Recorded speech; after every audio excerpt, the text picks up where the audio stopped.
మీరున్న చోట నుండి యూట్యూబ్ ఛానల్ స్టార్ట్ చేసి డబ్బులు సంపాదించాలనుకుంటున్నారా? సుమన్ టీవీ యూట్యూబ్ కోర్స్ కొనండి. నమస్కారం, నేను మీ జాహ్నవి. మనతో ఉన్నారు భారతీ తీర్థ పురస్కార గ్రహీత, ఆర్ష విద్యా తపస్వి, తత్వం చారిటబుల్ ట్రస్ట్ వ్యవస్థాపకులు పసర్లపాటి శ్రీనివాస బంగారయ్య శర్మ గురువు గారు మనతో ఉన్నారు. మాట్లాడేద్దాం. నమస్కారం గురువుగారు. నమస్తే అమ్మా. గురువుగారు, బ్రాహ్మీ ముహూర్తం చాలా గొప్పది అంటారు. అసలు అంటే బ్రాహ్మీ ముహూర్తానికి అంటే ఎవరెవరికి ఆ బ్రాహ్మీ ముహూర్తం వల్ల ఉపయోగాలు కలుగుతాయి అంటారు? బ్రాహ్మీ ముహూర్తం యొక్క గొప్పతనం మీ మాటల్లో ఒక్కసారి. సాధారణంగా దేవతాశక్తులన్నీ మెలకువతోటి ఉండి ఆ దేవతాశక్తులన్నీ కూడా ఒకసారి ప్రవాహంగా ఉండే సమయం ఏది అని తీసుకుంటే దానిని బ్రాహ్మీ ముహూర్తము అంటారు. అది ఎలాంటిదయ్యా అంటే చంద్రుడు మనస్సుకు కారణం, సూర్యుడు మేధకి కారణం. ఈ మనస్సు మేధ రెండు ఒక దగ్గర కలిసి ఉండేటటువంటి సమయాన్ని బ్రాహ్మీ ముహూర్తము అంటారు. తెల్లవారుజామున 3:30-4 మధ్యలో ఆ సమయం ఉంటుందన్నమాట. అప్పుడు లేచి ఎవరు అనుష్ఠానం చేస్తారో, అప్పుడు లేచి ఎవరు ధ్యానం చేస్తారో, అప్పుడు లేచి ఎవరు ప్రాణాయామాదులు చేస్తారో వాళ్ళ శరీరంలో దైవీ శక్తులు విశేషంగా వస్తాయమ్మా. దైవీ శక్తి ఇది చాలా ప్రధానమైనటువంటిది.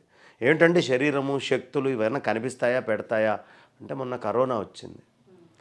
చివరికైనా కరోనా ఎందుకు వస్తుంది అనేది ఏమన్నా కనిపించిందా? ఆర్ఎన్ఏ స్ట్రక్చర్ అని వీళ్ళు పెద్ద బొమ్మ వేసి గీసి చూపించారండి. ఆ బొమ్మ నాకు నా శరీరంలో ఎక్కడా కనిపించలేదు, ఆ బొమ్మ లేదు అని ఎవడు అన్నాడు కదా. అర్థమైందా? సో కొన్ని సింబాలిక్గా చెప్తారు. ఆ చెప్పేటప్పుడు మనకి ఎప్పుడైనా మనమే ఉదయం పూట లేచి చూడమ్మా, మనస్సు ఎంత ఉత్సాహంగా ఉల్లాసంగా ఉంటుందో. ఆక్సిజన్ కూడా పొల్యూషన్ లేకుండా చాలా ఫ్రెష్ ఎయిర్ ఉండి ఆ సమయంలో గుండెకి కనుక మనము ఆక్సిజన్ అందించినట్లయితే బ్రహ్మాండంగా గుండె తయారవుతుంది ఏమ్మా. కాబట్టి బ్రాహ్మీ శక్తి, మేధ, మనస్సు ఈ రెండు ఒక దగ్గర ఇంటర్సెక్ట్ అయ్యేటటువంటి సమయం, ఈ రెండు దగ్గర ఏకీకృతం అయ్యేటటువంటి సమయం బ్రాహ్మీ ముహూర్తము. కాబట్టి ఈ బ్రాహ్మీ ముహూర్తంలో ప్రతివాడు సాధన చేయాలి. బ్రాహ్మీ ముహూర్తంలో ఎవరైతే లేచి సాధన చేస్తారో వాళ్ళకి జ్ఞాపక శక్తి చాలా విశేషంగా ఉంటుంది, చాలా ఎక్కువ జ్ఞాపక శక్తి ఉంటుంది. నేను ఒకవేళ ఏదైనా ఆలస్యమైన తేడా ఉన్నా ఖచ్చితంగా ఈ సమయంలో లేచి ధ్యానం చేసైనా పడుకుంటా. ఎట్టి పరిస్థితుల్లో అనుష్ఠానం ఈ సమయంలో చేసి తీరాలి, కానీ ఈ సమయంలో నిద్రపోకూడదు. ఇది దైవికమైనటువంటి శక్తుల్ని శరీరం తీసుకునేటువంటి సమయం. ఓకే, 3:30 నుంచి 4:30 వరకు మధ్యలో ఆ గంట సమయం చేసిన తర్వాత ధ్యానం అదంతా తర్వాత పడుకోవచ్చు అంటారు. కావాలి అంటే పడుకోకుండా ఉండడం ఉత్తమము. ఒకవేళ మీకు పడుకోవాల్సిన పరిస్థితి ఉన్నా ఈ గంట మాత్రం వదిలిపెట్టకుండా ధ్యానం చేయాలి. అయితే ఆ సమయంలో లేవలేరు, అదే టైంలో డీప్ స్లీప్ వస్తుంది ఎలాంటి వాళ్ళకైనా. మరి ఆ నిద్ర లేవాలి అంటే దానికి ఏమైనా పర్టికులర్ రెమెడీస్ ఉంటాయి? ఏమక్కర్లేదమ్మా. రేపు పొద్దున 3:30కి మీ ఇంటికి ఒక అతను 5 కోట్లు తెచ్చిస్తా అన్నాడు. ఏమ్మా అంటే నువ్వు నిద్రపోతావా?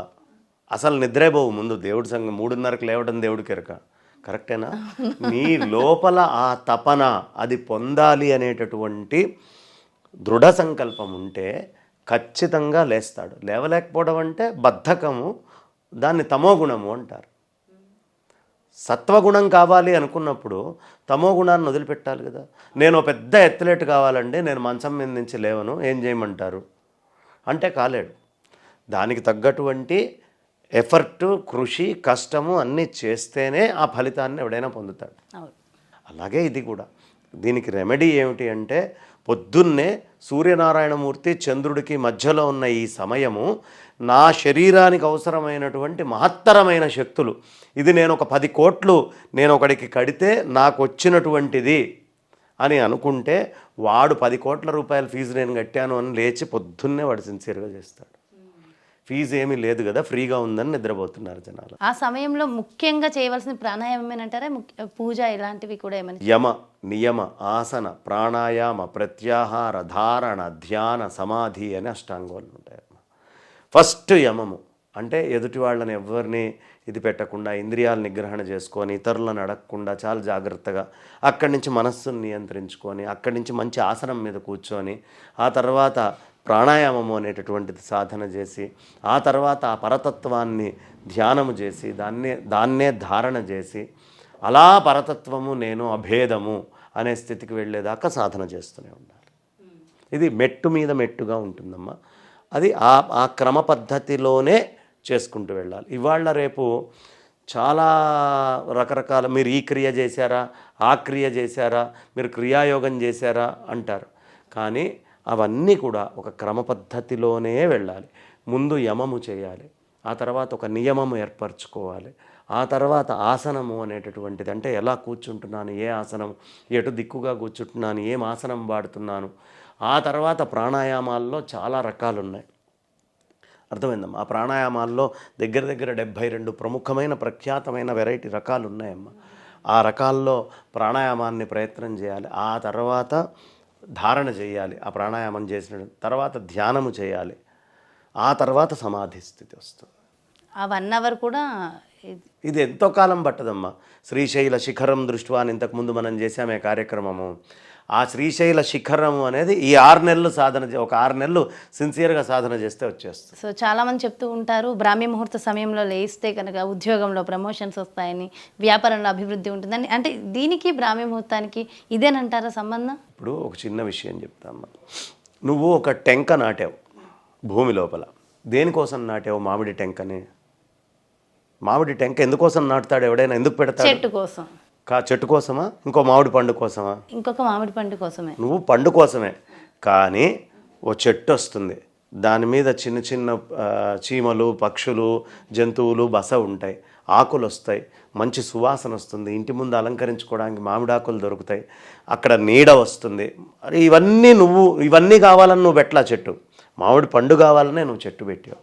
అట్లా ఈ చేసేటటువంటి పని ఏదైతే ఉందో పరమోత్తమమైనటువంటి సమాధి స్థితి కోసం మనం చేస్తే ఇవన్నీ నువ్వు వద్దన్నా కూడా వచ్చేస్తాయి. ప్రమోషన్లు, నాకేదో డబ్బు, ఇవి నువ్వు వద్దన్నా నీకు తేలిగ్గా దొరికేటటువంటివి. కానీ నీ పరమ లక్ష్యము పరమాత్మ అయ్యి ఉండాలి. వాణ్ణి చేరుకోవాలని నువ్వు ప్రయత్నం చేస్తే మిగతావి నువ్వు వెంపర్లాడి వెతుక్కోకర్లా, అవే మన వెంట ఉరుక్కుంటూ వస్తాయి. అందుకనే భగవంతుణ్ణి నమ్ముకున్న వాడికి సిద్ధులు వెంటబడతాయన్నమాట. గురుగారు, అలాగే ఈ బ్రాహ్మీ ముహూర్తంలోనే జనరల్గా సంధ్యావందనం చేయాలి అంటాం కదా, అది ఈ బ్రాహ్మీ ముహూర్తంలోనే చేయాలా, అది వేరు ఇది వేరే సమయం అంటారు? కాదమ్మా. బ్రాహ్మీ ముహూర్తము దేవతాశక్తి విస్తృతంగా ప్రవాహం అయ్యే సమయం. సంధ్యావందనము అనేది ఇది పూర్తి సంధి కాదు. సంధ్యావందనము అనేది సూర్యోదయం ఎప్పుడవుతుందో దానికంటే ఒక గడియ ముందు నుంచి మనం మొదలు పెట్టుకొని ఈ చేసేటటువంటిది, ఆ తర్వాత సూర్యుడికి అర్ఘ్యప్రదానం చేసేటటువంటిది సంధ్యావందనం.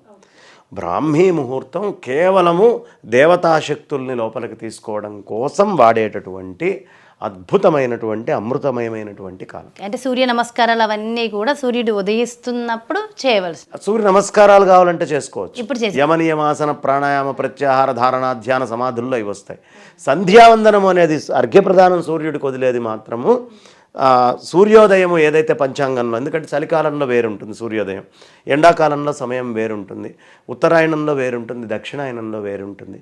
దానికి తగ్గట్టుగా చేయాలి తప్ప ఇది ధ్యానము చేసేది అది సంధ్య అనుష్ఠానం, నిత్యము చేయాల్సినటువంటి కర్మాచరణ. ఇది కర్మాచరణ కాదు, స్వీయముగా నిన్ను నువ్వు ఉద్ధరించుకోవడానికి చేసే పని. చాలా సంతోషం గురుగారు, ఎంతో చక్కటి విషయ పరిజ్ఞానాన్ని మా అందరికీ అందించారు. Thank you so much. నమస్కారం. వాసుదేవ. సో చూసారు కదండి, మరి బ్రాహ్మీ ముహూర్తం యొక్క గొప్పతనం ఏమిటి, మరి బ్రాహ్మీ ముహూర్తంలో లేస్తే ఎందుకు మన జీవితం మారుతుంది అనేది ఎంతో చక్కగా వివరించారు గురుగారు. మరో చక్కటి కార్యక్రమంతో మళ్ళీ మీ ముందుకు చేస్తాను. నమస్కారం.